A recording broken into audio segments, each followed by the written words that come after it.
Hey, help support the show by becoming a member on Patreon or YouTube. This is the best way to help me as a creator, and so thank you and go Cavs. Alright, so I woke up this morning and I watched the sunrise on Okoro Island for what I didn't realize would be the last time, because little did I know, when I looked out on that horizon, the rescue boats, they were finally on their way. Someone finally saw our SOS signals. Someone's here to rescue us. I can't believe this is real life, honestly, but as I'm sure you all know by now, the Cleveland Cavaliers just traded Isaac Okoro for Lonzo Ball. And shout out to Kobe Altman, not only for pulling off a pretty good trade, which we're going to talk about, but for doing this on a day where I'm already super busy. And I think Jackson, as we speak, is on a golf course right now. So I'm hitting a quick solo video on this one. All right. We're probably going to do another long form podcast at some point, but I want to go over this trade really quickly and figure out where we stand. So right away, the theme here that you're going to hear throughout this video is availability. The entire trade hinges on whether or not Lonzo Ball is going to be healthy.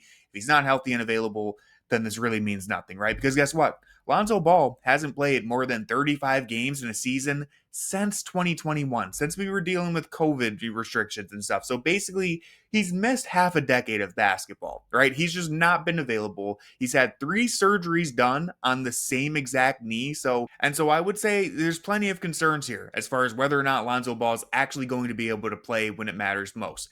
I will say, I do think Ball, if he's healthy and available, is capable of raising the Cavaliers' ceiling next year, and let me explain why. So right away, when this trade was made, I was looking at Twitter, I saw a lot of people who said, Okoro, Lonzo, they're both limited shooters, they're both good at defense, but they can't hit a three-point shot.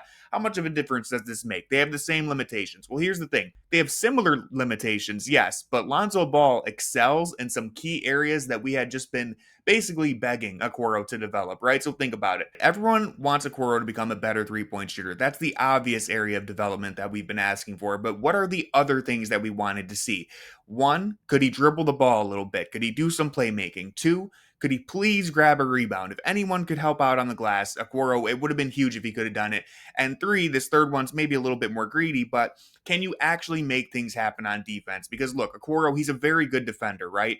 But he's more of a suppressor than a disruptor. And what I mean by that is Okoro's best defensive games are basically when he's denying the ball from someone, or maybe he'll wall someone up one-on-one and just stops the shot from going up, right? He's really good at making it hard for guys to get to their spots, which is a valuable trait to have. But the problem is, Okoro's not a defensive playmaker. He doesn't generate turnovers, he doesn't block shots, and he doesn't rebound the ball. He doesn't end possessions with his defense.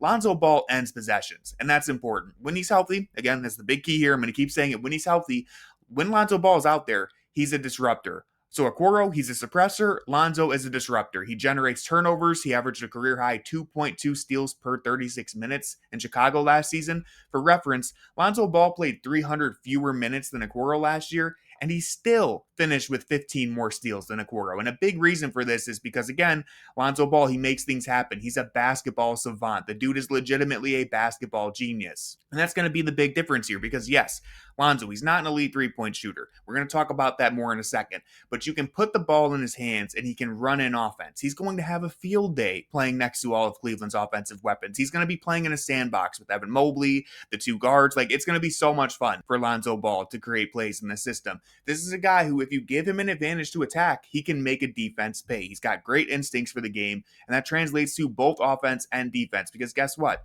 You don't have to worry about Lonzo Ball standing in a corner and starting a game 0 of 2 from deep, and you say, oh, well, maybe we just can't play Lonzo tonight. It's not hitting a shot. Because again, if he's healthy, sure, maybe he won't knock down a three-pointer, but he can get you a rebound. He can get you a steal. He can run the point and create something for someone else.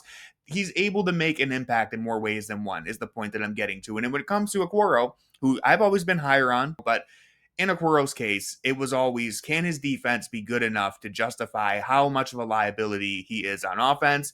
Or on the other hand, can he do just barely enough on offense to warrant keeping him on the floor?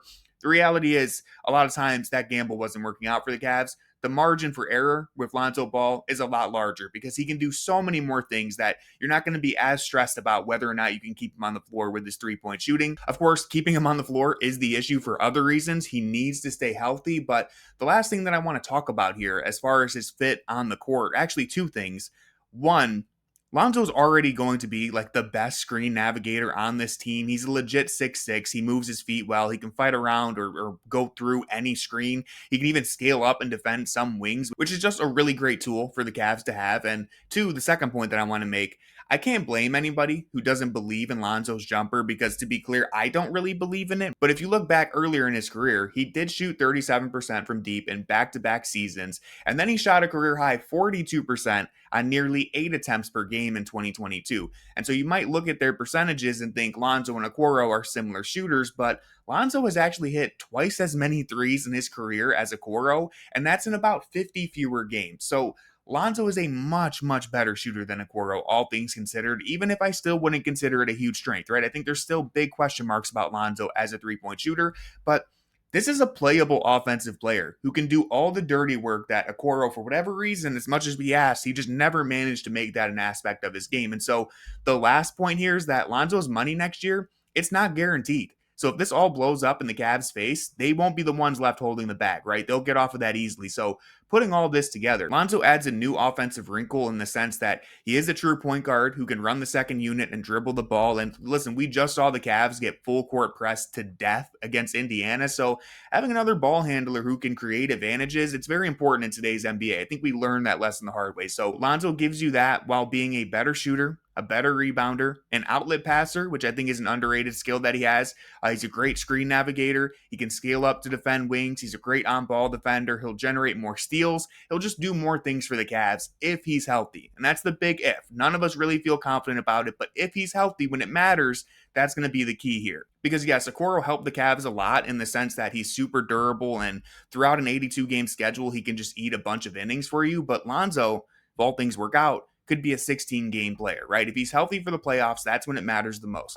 The Cavs, they might be worse in the regular season, slightly worse in the regular season with Lonzo Ball, but this is a move that on paper should raise their ceiling in the postseason, and that's what this is all about. So there's some more Cavs news from today that unfortunately I just don't have time to get to, but if you enjoyed this video, then please hit the subscribe button and drop a like. Leave me a comment telling me what you think about this trade. I'm overall pretty happy because I think this is a relatively low risk, high reward move, but I want to hear what you think. So let me know in the comments. And with all that being said, go Cavs.